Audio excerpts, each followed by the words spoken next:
Bismillahirrahmanirrahim. Assalamualaikum warahmatullahi wabarakatuh. Cek. Oh, hidup ya.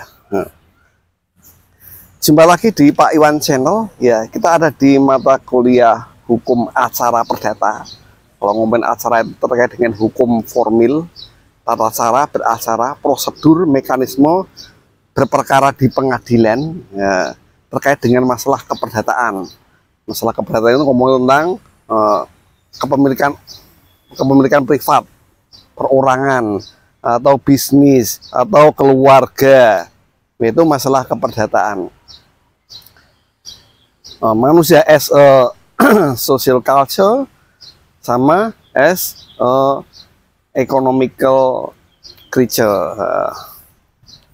Ya, sebagai makhluk sosial sama makhluk ekonomi, itu keperdataan. Ya, kita ada sekarang memasuki pembahasan tentang eksekusi. Eksekusi. Kalau Anda dengar kata eksekusi, apa yang ada di benak Anda? Nah, eksekusi itu pelaksanaan. Kalau eksekusi, ada orang dihukum mati, dieksekusi berarti apa? Ada algojo. Ada algojo yang melaksanakan hukuman yang telah diputuskan oleh hakim. Nah, itu kalau terkait dengan masalah pidana. Eksekutornya siapa sih kalau masalah pidana algojo tersebut? Eksekutornya itu jaksa sebenarnya yang melaksanakan keputusan hakim. Ini jaksa. Jaksa di sini bisa dibagi dua sebagai, ya, ini jaksa penuntut umum JPU sama jaksa penitensier yang melaksanakan putusan. Nah, dalam pelaksanaannya ya bisa jaksa bisa mendisposisikan pada regu tembak misalnya untuk mengeksekusi. Regu tembak dari kepolisian atau tentara ya nanti tergantung bagaimana mekanisme pelaksanaannya, dan ini ditentukan oleh jaksa.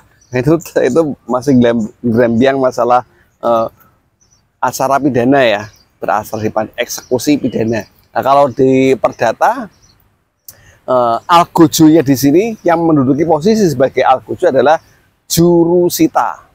Jurusita di pengadilan.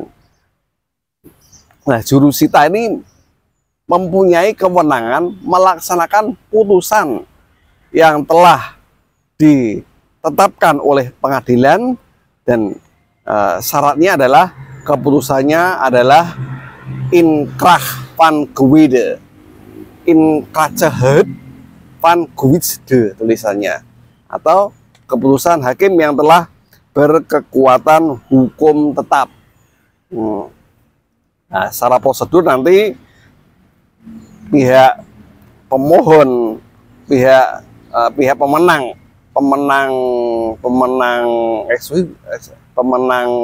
sengketa, biasanya penggugat ini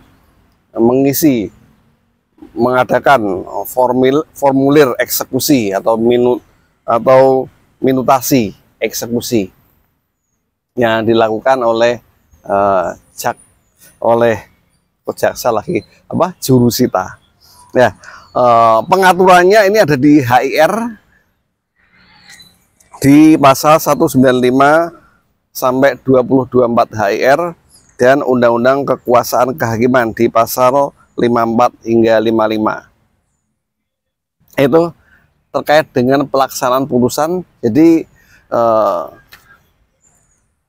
kejadiannya ya misalnya ada sengketa bisnis di mana ada pihak yang dirugikan, dan ini penggugat memenangkan sengketa putusan pengadilan,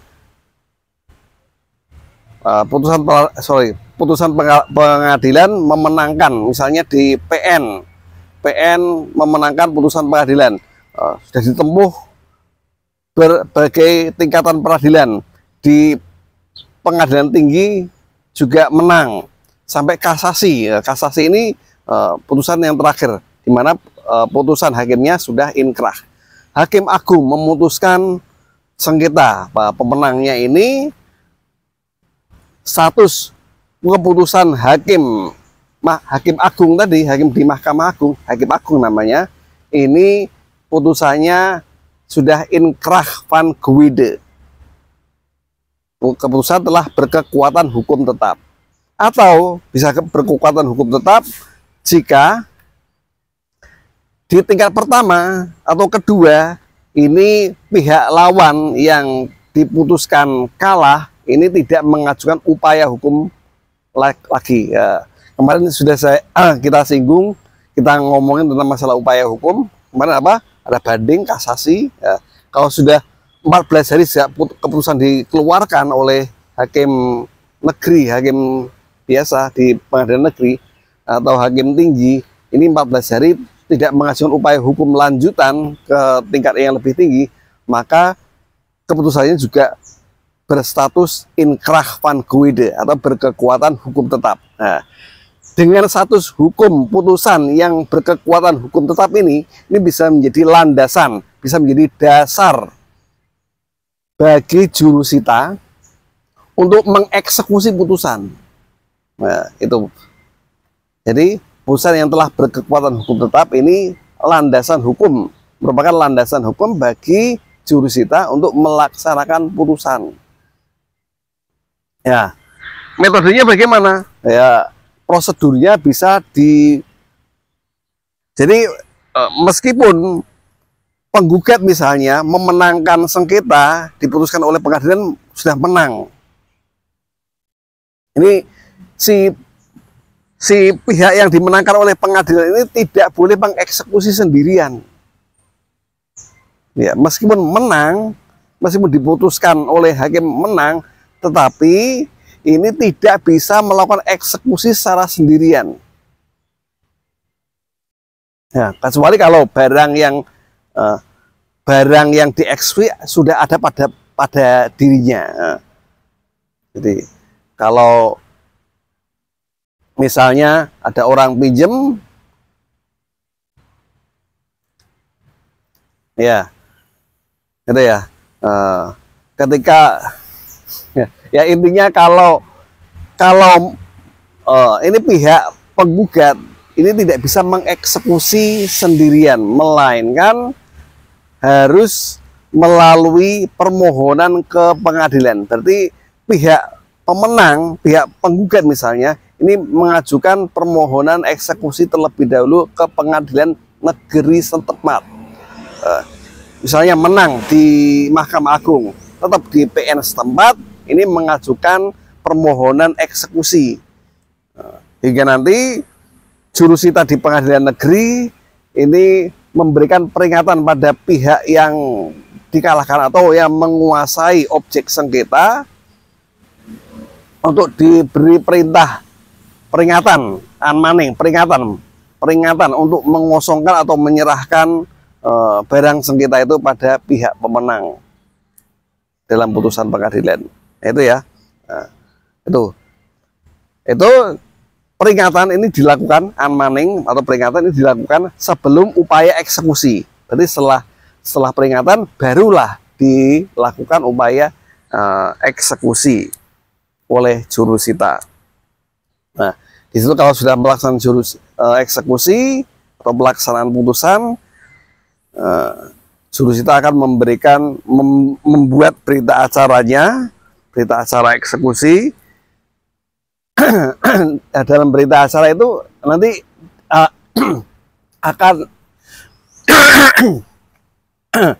akan dilihat apakah dalam eksekusi itu ada perlawanan dari para pihak atau ada perlawanan dari pihak lain. Misalnya perlawanan dari tergugat, pihak lawan atau pihak ketiga yang merasa loh ini barang saya kok dieksekusi. Padahal ini pihak ketiga ini tidak termasuk dalam pihak yang bersengketa di pengadilan. Nah, ini nanti dibuatkan berita acaranya oleh jurusita. Ini prosedur tata cara bagaimana barang objek sengketa ini bisa dieksekusi. Yang perlu diingat bahwa pemenang putusan yang dimenangkan oleh hakim ini tidak bisa mengeksekusi sendirian, melainkan harus melalui pengadilan dan eksekutornya adalah jurusita. Nah, itu gambaran bagaimana eksekusi di peradilan terkait dengan masalah keperdataan ini berjalan. Itu mekanismenya. Ya. Nah, kemudian kita mengenal beberapa macam jenis eksekusi terkait dengan masalah keperdataan.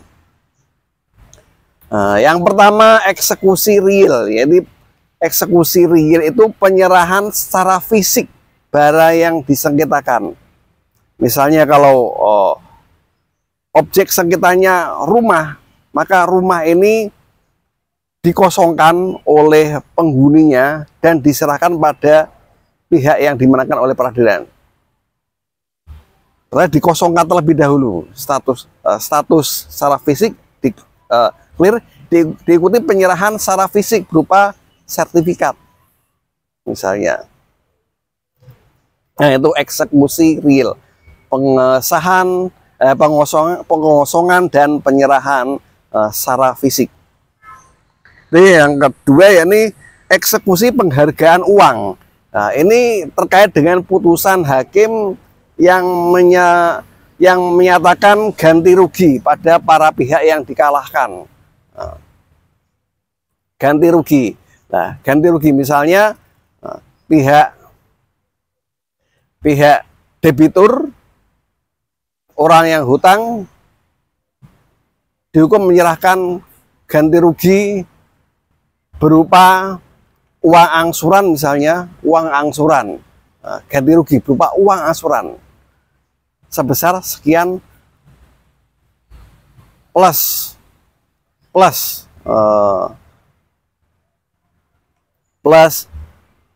misalnya motor yang telah dikreditkan, misalnya. Nah, ini penyerahan sengketa berupa ganti rugi, ya. Ganti ruginya ini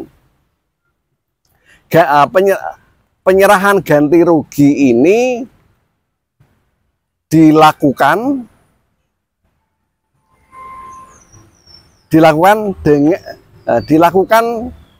dengan skema, ya, pihak yang dinyatakan kalah ini dipersilakan membayar ganti rugi terlebih dahulu sampai waktu yang telah ditentukan ini tidak membayar, maka jurusita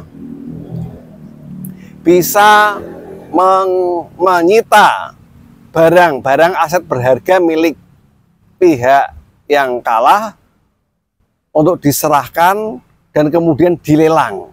Nah, itu sebenarnya. Nah, dilelang agar setelah dilelang, nah, hasil lelang tersebut digunakan untuk membayar ganti rugi yang ditimbulkan. Misalnya juga ada tabrakan itu ya bisa masuk kategori perbuatan melawan hukum, ya. Ditabrak misalnya, ya, ini ada pihak yang memberikan ganti rugi, orang yang ditabrak memberikan ganti rugi. Nah, kalau tidak mampu membayar bisa dimintakan sita eksekutorial atas barang aset berharga milik pelaku,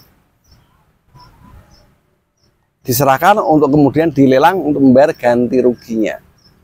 Nah, itu fungsinya eksekusi penghargaan atau eksekusi penghargaan uang tadi, ya.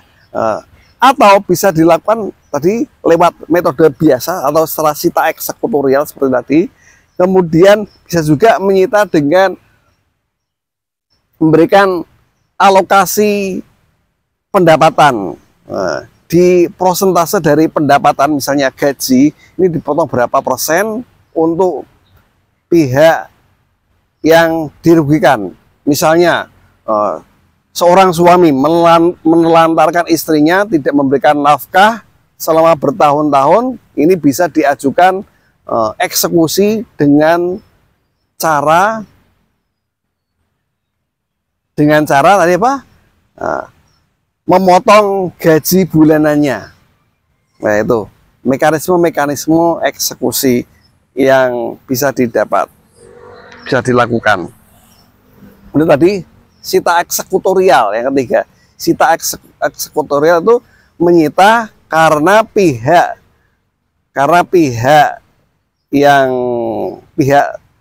tergugat yang dinyatakan kalah, misalnya pihak tergugat ini tidak mampu membayar dan disita asetnya. Seperti, atau misalnya saya salah kirim uang ke nomor rekening seseorang, pengen ngirim ke istri saya tapi yang menerima orang lain. Nah, orang yang menerima rekening ini tadi bisa digugat untuk mengembalikan sejumlah uang yang saya kirim. Nah, kalau tidak bisa diajukan penyitaan aset-aset miliknya. Misalnya punya mobil, disita mobilnya untuk kemudian dilelang. Nah, itu jenis sita eksekutorial. Kemudian ada lagi sita, 3 macam ragam sita terkait dengan putusan peradilan, yakni pertama putusan sela, eksekusi putusan sela. Ya, eksekusi putusan sela ini putusan hakim di dalam persidangan, tetapi yang sifatnya putusan sela, bukan putusan akhir, bukan vonis. Putusan sela ini terkait dengan putusan, misalnya putusan untuk mengosongkan rumah bersama, rumah gonogini. Nah, misalnya rumah gonogini ini bisa diperintahkan untuk dikosongkan supaya tidak dialih fungsikan, tidak ditransaksikan, tidak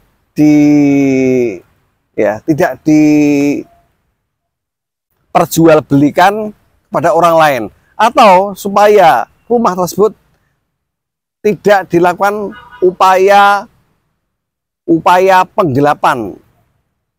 Nah, supaya terhindar dari penggelapan, ya rumah tersebut, rumah bersama tadi dikosongkan. Itu misalnya. Itu terkait dengan putusan sela di peradilan. Jadi hakim bisa memberikan putusan sela. Ya sudah, selama belum terjadi perceraian, rumah bersamanya dikosongkan terlebih dahulu supaya tidak digelapkan rumah dan barang isinya oleh si suami. Ya, itu bisa dilakukan tapi ya terlebih dahulu ada gugatan terlebih dahulu oleh pihak penggugat, si istri, supaya kekayaan keluarganya tidak digelapkan oleh suaminya.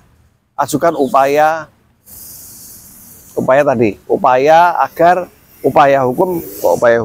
permohonan agar hakim memberikan keputusan sela berupa pengosongan rumah bersama.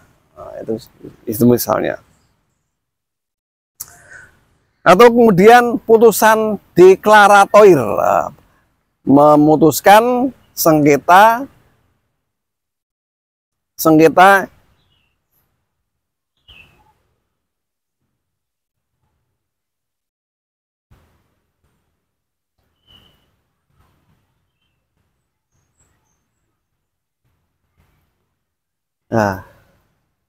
memutuskan menurut saya putusan hakim deklarator, memutuskan putusan hakim mempunyai status hukum yang baru. Ada status hukum yang baru.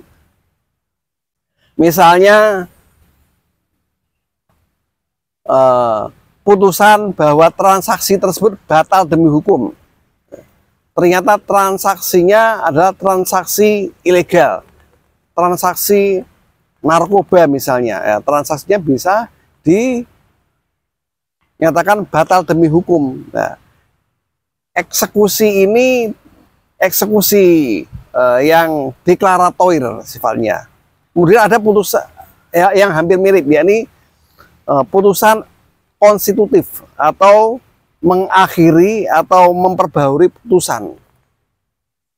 Misalnya kalau suami istri tadinya ada dalam hubungan hukum berupa perkawinan, kemudian ada putusan yang sifatnya konstitutif, yakni di mana suami istri tersebut jatuh talak misalnya atau cerai. Ya, cerai di sini adalah putusan yang sifatnya konstitutif atau membuat hukum atau mengakhiri hubungan hakim, mengakhiri hubungan hukum para pihak. Tadinya masih suami istri punya hak dan kewajiban, tapi dengan cerai maka hak dan kewajiban tersebut menjadi hilang. Nah, tidak lagi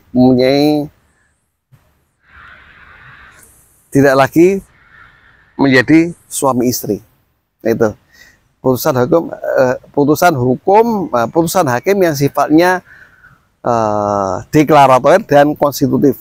Nah, dua jenis putusan ini, deklaratoir dan konstitutif, ini tidak membutuhkan eksekusi secara fisik. Yang perlu diingat ya, tadi putusan deklaratoir dan konstitutif tidak memerlukan eksekusi secara fisik. Ya, melainkan dengan putusan tersebut sudah tereksekusi dengan sendirinya, tidak membutuhkan putusan fisik. Kalau sudah diputus cerai, ya sudah, secara putusan mereka status hukumnya tidak lagi menjadi suami istri, tidak perlu dipisah, karena biar mereka berjalan dengan sendirinya. Kalau menyatu kembali itu namanya rujuk. Itu ya. Itu kemudian putusan yang terakhir, yakni putusan arbitrase, yakni putusan yang dilakukan oleh badan arbitrase negara di Indonesia atau badan arbitrase asing. Ini arbitrase itu seperti kalau saya menganalogikan arbitrase itu hakim swasta. Hakim, lembaga kekuasaan kehakiman, tapi tidak di lingkup negara. Yang namanya arbitrase. Nah, arbitrase ini, badan arbitrase pengadilan swasta ini putusan pengadilannya juga punya sifat mengikat. Nah, karena ini berasal dari luar putusan hakim, arbitrase pengadilan swasta, ya ini bisa dieksekusi, punya kekuatan hukum. Karena punya kekuatan hukum bisa menjadi dasar untuk melakukan eksekusi. Ya, karena eksekusi itu karakternya harus legal. Eksekusi tidak boleh ilegal. Eksekusi harus legal. Biar bisa legal, bagaimana caranya? Lewat permohonan ke pengadilan, termasuk perkara yang dimenangkan lewat sengketa arbitrase. Ini bisa dieksekusi, tapi tidak bisa dilakukan secara sendiri, melainkan harus melalui lembaga peradilan. Di sini pengadilan negeri ini yang punya kewenangan untuk dialamatkan permohonan eksekusinya, dan nanti jurusitanya yang akan mengeksekusi putusan pengadilan sendiri maupun putusan arbitrase tadi. Ya, itu demikian bagaimana eksekusi ini berjalan. Ini upaya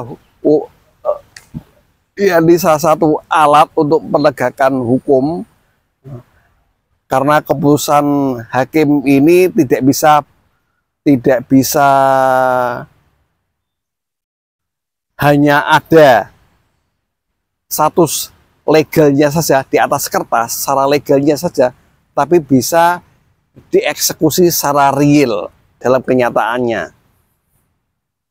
Nah, dengan mekanisme yang tadi saya sebutkan, baik itu eksekusi real, eksekusi ganti rugi seperti pendapatan atau sita eksekusi tadi hingga putusan dari arbitrase.